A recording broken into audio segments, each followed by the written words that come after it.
내 이름은 이주인 시게오. 타인의 목숨을 짓밟는 인간 말종에게 연옥의 고통을 선사하는 고문 소믈리에다. 이번엔 엠마가 날 어느 병원의 병실로 불러냈다. 엠마, 늦어서 미안하군. 아니야. 이주인 씨 와줘서 고마워. 이번 이야기를 좀 들어줬으면 해. 침대 위에는 얼굴을 붕대로 감은 여성이 있었다. 당신이 이주인 씨군요. 이야기는 여기 엠마 씨한테 들었어요. 흉한 모습이지만 여길 한번 봐주시겠어요? 예, 그렇게 말하며 그녀는 얼굴에 감긴 붕대를 천천히 푼다. 그 얼굴에 깊게 새겨져 있는 건 이걸 보셔야 현장의 참혹함이 더 와닿을 것 같아서요. 잔인함이 느껴지는 칼에 베인 상처였다. 이어서 그녀는 원한이 가득한 목소리로 말한다. 부탁입니다. 사랑하는 7명의 제 아이를 죽인 악귀를 지옥으로 보내주세요. 사리가 확실하게 보이는 상처군. 그리고 7명을 살해했다면... 그녀가 꺼낸 말에 난 짐작하는 데가 있었다. 얼마 전에 보육원에서 일어난 살인사건 말씀이시군요. 네, 맞습니다.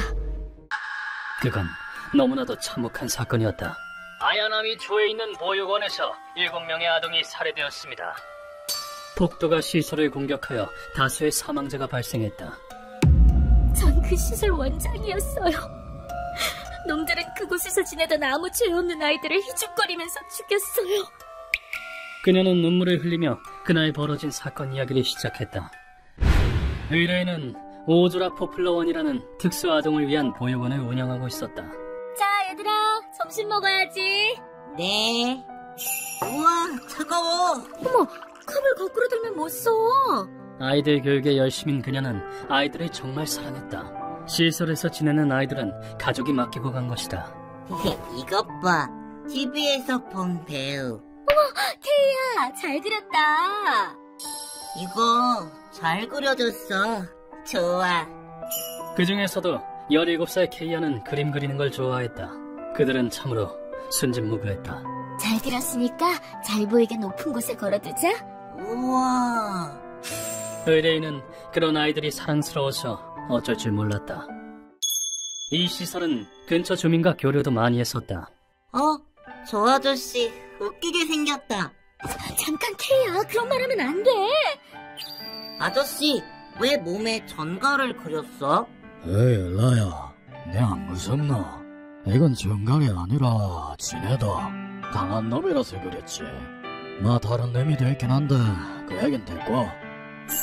멋있다. 아저씨, 그림 그리게 해줘. 좋다. 댄디하게 그리봐라. 죄송합니다. 전진난만한 아이들은 누구에게나 사랑받았다. 그러던 어느 날 원장님, 그 문구점 가고 싶어. 금방 갔다 올게. 케이아를 포함한 소년 셋이 외출을 하고 싶어 했다. 원래 외출할 땐 인수라는 직원이 함께 간다.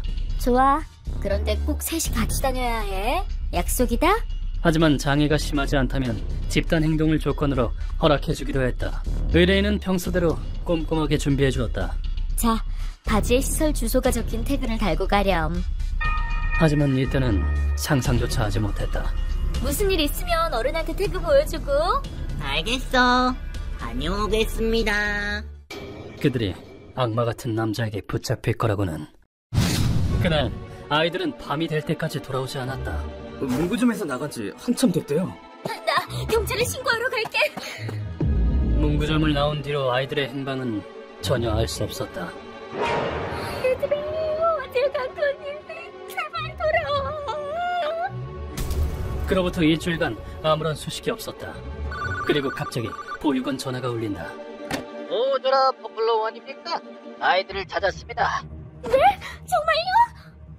하지만 기쁨도 잠시. 그런데 지금 강도 현행범으로 잡혀와 있습니다. 최대한 빨리 와주십시오. 어찌된 일인지 아이들은 체포된 상황이었다. 경찰서에 도착한 의뢰인은 아이들과 제외했다. 내가 얼마나 걱정했는데. 원장님, 죄송해요. 아이들은 의뢰인을 보자마자 그 자리에서 대성통곡했다고 한다. 경찰에 따르면 아이들은 귀금속 매장을 털러 갔다고 한다. 제대로 안 하면 맞을 거야. 먼저 문을 부숴. 하지만 문을 내려친 순간 무슨 소리야? 방범벨이 울리고 말았다. 계획은 어그러진 데다 요란한 벨소리까지. 어떡하지? 싫어. 정신 연령이 어린 그들은 패닉에 빠졌다. 너희들 뭐하는 거야? 아빠. 하지 마. 그렇게 그들은 경찰에게 붙잡혔다. 그리고 이 아이들 몸에 외상이 있었어요. 어머, 그렇네요. 게다가 겁을 먹었는지 아무 얘기도 안 해주네요. 피해를 본 거는 문밖에 없고 아이들 사정도 있으니까 이번엔 훈방 조치 정도로 마무리하려고 합니다. 결과적으로 가게 배상만 해주기로 하고 일은 정리되었다. 시설로 돌아온 아이들은 연신 머리를 숙였다. 죄송합니다, 원장 선생님. 아니야, 괜찮아. 무사히 돌아와서 다행이야. 의뢰인은 아이들에게 사건에 관해 묻지 않았다. 분명 무슨 사정이 있을 거야. 이야기해줄 때까지 기다리자. 오랜 경험상 역효과를 낼 수 있다는 걸 알았기 때문이다. 그리고 사건으로부터 한 달 정도가 지난 어느 날, 있잖아, 원장님. 그림 그렸어. 어머, 케이아는 정말 그림을 잘 그리네. 케이아가 낯선 남자를 그린 그림을 가져왔다. 그런데 이 사람 누구야? 남자. 배우인가? 잘 그렸으니까 붙여놓자. 고마워. 그녀는 늘 하던 대로 그림을 붙였을 뿐인데 그것이 이 비극이 일어나는 원인이 되고 만다. 너희들은 잘 살고 있나? 응? 아니, 저 초성은 나잖아. 누구 마음대로 그렸냐? 너희 중 누가 그렸을 텐데. 이 초상화가 한 남자의 삐뚤어진 분노를 피어나게 한 것이다. 그 참극은 다음날 늦은 밤에 막을 올렸다. 야, 이 쓰레기들아! 시설에 끔찍한 비명이 울려 퍼졌다. 서둘러서 아이들 방으로 달려간 그녀. 무슨... 하지만 순간 눈앞에 펼쳐진 광경이 이해되지 않았다. 그곳에 한 구레가 침입했었고 강도도 실패한 쓰레기는 다 죽여버린다! 놈들은 아이들을 한 명씩 차례로 공격하고 있었다. 방금 강도지 실패했다고 한 거야? 설마 이놈들...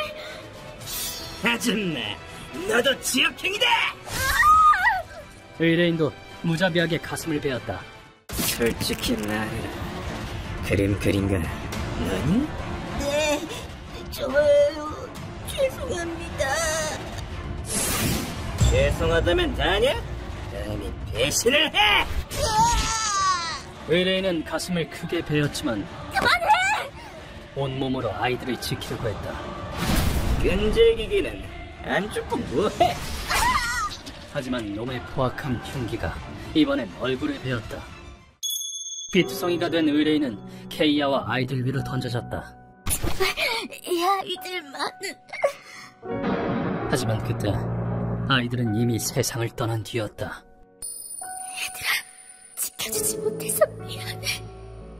그리고 그녀도 그대로 정신을 잃었다. 그 후 놈들은 시설에 휘발유를 잔뜩 뿌린다. 증거인멸이다. 이런 시설은 불태워버려야지. 이제 증거는 사라졌지? 저는 범죄다! 오늘 기억은 멋지십니다! 이어서 시설에 불을 지른 뒤 도주했다. 그런데 몇 분 후 스프링클러가 작동했다. 그리고 의뢰인은 기적적으로 의식을 되찾았다. 하지만 주변에 보이는 건 돌이킬 수 없는 모습의 아이들. 이게 다 무슨 일이냐고! 우리 아이들이! 의뢰인은 화염에 둘러싸인 상황에서도 분노로 정신이 나갈 것만 같았다. 너는 절대 용서 못해. 내가 살아남아야 해. 그래야 이 원한을 갚을 수 있어. 용서 못해. 얘들아, 두고 가서 미안해. 뭘 주면 꼭 갚아줄게. 그리고 그녀는 피를 토하며 시설에서 탈출했다. 이분이 범인을 찾아서 헤매는 걸 내가 발견했어. 이주인 씨, 당신은 아기를 처단하는 일을 한다고 들었어요. 그리고 그녀는 떨리는 손으로 그림이 그려진 종이 한 장을 내밀었다. 제가 가지고 있는 증거는 케이아가 그린 이 초상화뿐이에요. 이걸로 놈들이 마땅히 받아야 할 벌을 내려주셨으면 해요. 그때 의뢰인은 분노를 토해냈다. 그 아이들은 순진무구한 천사였어. 나쁜 짓 따위 생각할 수도 없었어. 그런데 놈들은 그런 아이들에게 범죄를 강요하고 결국 목숨까지 빼앗았어. 그런 인간 쓰레기한테 목숨을 부지할 자격이 있냐고! 그러고서 터져나온 건 사랑하는 아이들을 부당하게 빼앗긴 영혼의 비명. 이 원한을 헤아려주지 못한다면 어찌 고문 소믈리에라 할 수 있겠는가. 그 원수, 이 이주인이 반드시 갚아드리겠습니다. 그 아이들은 저한테 천사였어요. 내 사명은 억울한 일을 당한 사람들의 분노를 받아내는 것이니까. 티 없이 깨끗한 아이들의 손을 더럽히고 자기 안위를 위해 그들을 내치는 쓰레기. 니놈들에겐 마음대로 움직일 권리도 숨 쉴 권리도 없다. 죽음을 애원할 정도로 스트레스를 받게 해주마. 다른 이의 영혼을 우롱하는 못된 정신머리도 같이 내 손으로 지옥 바닥까지 끌어내려 주겠어. 난 바로 정보상인 고다이에게 연락했다. 고다이, 수고하네. 그 초상화 누군지 알겠나? 꽤 잘 그렸는걸? 알 것 같아. 이 남자야. 초상화가 얼굴 특징을 잘 잡아냈어. 게릴라라는 한글의 조직의 리더인 오누키라는 남자야. 오누키가 이끄는 게릴라는 강도질로 돈을 버는 범죄 집단. 난 리스크를 방치하지 않아. 하지만 그걸 놈들이 직접 하지 않는다. 오누키가 자기 대신 내세워서 범죄를 저지르게 한 건 새로운 펜 샀다. 오호, 물건도 살 줄 아네. 병증이군. 특수보호시설의 사람들이었다. 그리고 그날 놈은 폭력으로 아이들을 제압했다. 오늘부터 내가 주인님이다. 말 잘 들어. 오누키는 편견으로 가득한 추악한 사상을 가진 자였다. 오누키는 내내 복면으로 얼굴을 감추었다. 이러면 내 신세는 안 털리지. 리스크 제로다. 그리고 놈은 새 아이에게 귀금속 매장을 털고 오라고 지시했다. 알겠냐? 만약 잡혀도 절대 우리에게는 하지 마라. 알았다니까. 하지만 범행 전날 오누키는 한 가지 실수를 저질렀다. 아이 젠장, 이 날씨에 복면은 너무 덥잖아. 저렇게 생겼구나. 휴식할 때 복면을 벗었고 그걸 케이아가 본 것이다. 아이들의 범행은 실패로 끝났고 그 자식도 실수나 하고 다른 놈을 구해야 하는데. 오누키는 새로운 먹잇감을 찾아 의뢰인의 시설로 발걸음을 옮겼다. 그곳에서 오누키는 예상의 것을 맞닥뜨린다. 뭐야, 이건 나잖아. 설마 얼굴을 본 건가? 그건 벽에 붙은 자신의 초상화였다. 마땅히 말하지 말라고 했어. 그래도 그리지 말라고는 안 했어. 그때 오누키의 머릿속엔 의심과 아이들을 향한 분노가 가득했다. 애송이들을 배신하는 바람에 시설 놈들한테 얼굴이 다 팔린 건가? 이러면 다 죽여버려서 입을 다물게 할 수밖에 없지. 이 구역질나는 사고방식 때문에 그런 악행이 벌어지게 된 것이다. 만악의 근원은 이 오누키군. 그런데 번거로운 점이 두 가지 있어. 뭐지? 하나는 오누키가 범죄로 번 돈으로 실력 좋은 경호원을 여러 명 쓰고 있다는 거야. 그런데 진짜 문제는 다른 하나. 아무래도 텐노 죽음이 사람이 놈들의 목을 노리고 있는 모양이야. 뭐? 텐노 죽음이라니. 텐노 죽음이란 오사카를 거점으로 둔 무트파 조직이다. 한편 처음 봤을 때 스트로 범인 줄 알았다. 느낌 있네요. 지금은 도쿄로 진격해서 아무오구미와 전쟁 중이라고 들었다. 텐노 죽음이는 공격당한 시설 근처에 아제트를 두고 있었다. 어이, 텐대하게 끓여줘서 고맙대. 크면 화가 되겠네. 우와, 정말 신난다. 그리고 이번 사건의 전말도 다 알고 있었다. 알아보니까 차별주의자 쓰레기들이 쳐들어가서 죽였다네. 그건 절대 넘어갈 수가 없겠네요. 그는 차별에 대해서 기이한 분노를 품고 있었다. 이 초상화가 보호비 대신이다. 도가리, 그 애송이들 찾아내서 죗값 치르게 해주겠나? 네, 같은 사람을 꼴보는 놈은 용서 못하죠. 약한 자를 짓밟는 놈은 더더욱. 그들은 구역을 어지럽힌 자를 숙청하러 나섰다. 그렇다면 이번 일은 시간이 부족하다. 이 폐건물이 게릴라 아지트입니다. 그렇군. 하지만 건물에 도착함과 동시에 난 이상한 기운을 느꼈다. 선생님, 저 사람은... 도가리, 벌써 도착했건. 직접 보는 건 처음이지만 상당한 실력자라는 것은 알겠다. 도가리라고 합니다. 이름이라도 알아두고 지역으로 가시죠. 그렇다. 녀석이 바로 텐노지금이 토가리파의 수장, 토가리개냐. 그 토가리 앞에 서 있는 건 천하장사 비슷한 남자와 한 굴의 놈들이다. 야쿠자 같은 놈이 뭐하러 왔어? 용병을 얕보다가 느려 터졌네. 얼마나 받았는지 몰라도 지옥엔 돈 못 가져간다. 그걸 본 부하들이 벌벌 떨고 있었다. 뭐야, 방금 이 자식 빨라! 어느 틈에 총을 꺼낸 거지? 단 한 발로 놈들은 제대로 굳어버렸다. 그리고 토가리는 천천히 이쪽을 돌아본다. 어라, 손님, 혹시 그 유명한 고문사 아니신가? 역시 강자다. 우리 기척을 알아챈 건가? 그리고 우리는 토가리 앞으로 나선다. 토가리, 이 조직의 대가리 오느키는 이 고문 소믈리에가 들어간다. 거절은 거절한다. 오, 혹시 댁은 누구 부탁받고 움직이는 건가? 피해자인 시설 원장이다. 아이들의 원한을 갚아달라고 하더군. 그렇군. 그런 거라면 양보하는 게 맞겠군. 그럼 멍청한 용병들과 피라미는 내가 맞지. 이 남자 사리 분별이 상당히 정확한 것 같군. 이어서 토가리는 나에게 압박을 가하기 시작했다. 우리보단 당신한테 맡기는 게 놈들이 험한 죽음을 맞겠지. 어머니군. 내가 누군 줄 모르나? 그래, 그럼 안심이고. 물론 난 그 압박을 배로 돌려주었다. 나와 이야기를 마치자 토가리는 단언한 대로 오누키의 수하들을 공격했다.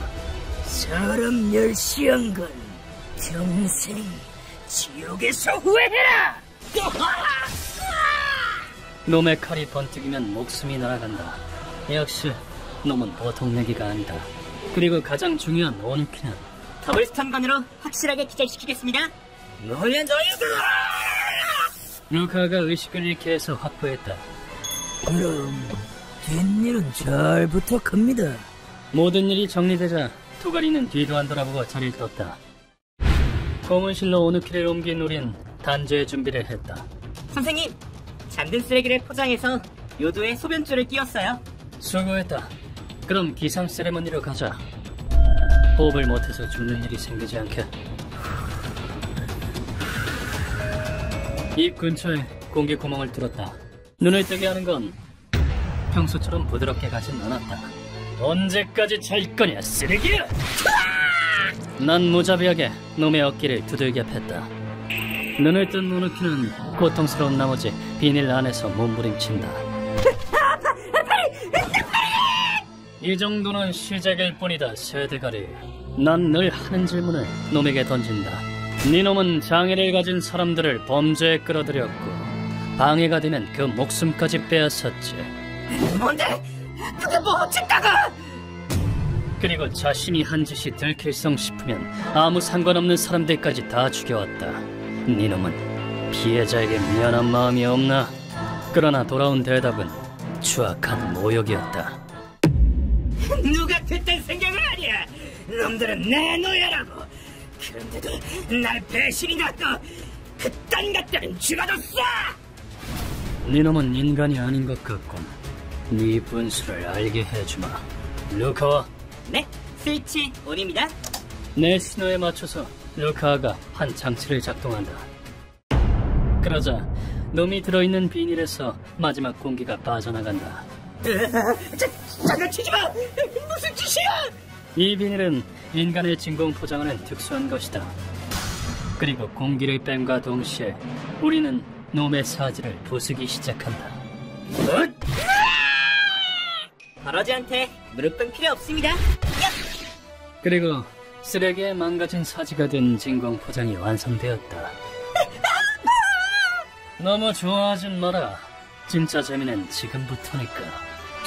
물론 이것만으로는 고문이라고 하기에는 부족하다. 그래서 요도에 꽂은 철제 소변줄에 여러 가지를 투입한다. 아, 선생님, 천도로 데운 소금 가져왔습니다. 그리고 그걸 놈의 몸속으로 흘려보낸다. 이건 아주 뜨겁습니다. 투입. 이제 지옥은 저리 가라다. 그러자 인류에게 가장 쓸모없는 놈의 고관은 빨갛게 달구어져 숯덩이가 된다. 숨이 넘어가기 직전인 놈은 목숨을 구걸하기 시작했다. 잘못했어. 이젠 자수할 테니까 살려줘. 난 그걸 무시하고 특제 갈고리를 걸었다. 무슨 짓을 하려는 거야? 즉석 식품은 데워줘야 하니까. 그리고 놈의 몸을 대형 냄비 안에서 끓고 있는 뜨거운 물 위로 옮겼다. 거짓말이 아니야. 대치는 거다. 그 전에 이 초상화를 봐라, 버러지. 넌 케이아가 배신했다고 짓거렸지만 그 아이는 한 번도 네 얘기를 하지 않았다. 그림을 그렸을 뿐이야. 니놈 같은 쓰레기를 두고도 그들은 약속을 지키는 천사다 이 말이다. 그런데도 아무렇지도 않게 죽인 이놈의 죄는 너무나도 무겁다. 천천히 데워줄 테니까 냄새나는 즉석 햄버거가 되라. 그리고 놈은 진공팩 안에서 푹 익어서 죽었다. 그렇게 이번 사건은 끝이 났다. 얘들아, 나쁜 사람은 이제 없단다. 안심하고 쉬렴. 범인이 죽었다고 해서 빼앗긴 것이 돌아오는 건 아니다. 하지만 그녀라면 분명 슬픔을 딛고 일어나 다시 많은 사람 곁을 지킬 수 있을 것이다. 휴먼버그 대학교에서는 어둠의 세계를 주제로 여러 가지 이야기를 소개하고 있습니다. 다른 영상도 꼭 한번 보시길.